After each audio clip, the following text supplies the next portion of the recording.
Hi, I'm Josh Smith and welcome to our video series, Would You Like Fries with That? The big question comes up, to label or not to label, right? So there's a couple different applications where you'd actually want to use a label.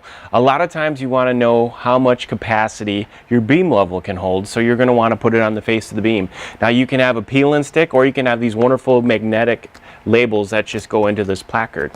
For this illustration here, we've got these on a magnetic strip to mark the bin locations with the parts. So when you have an application that you'd like to label, just keep in mind that you can label your racking, you can label your beams, and you can put what you would like on them.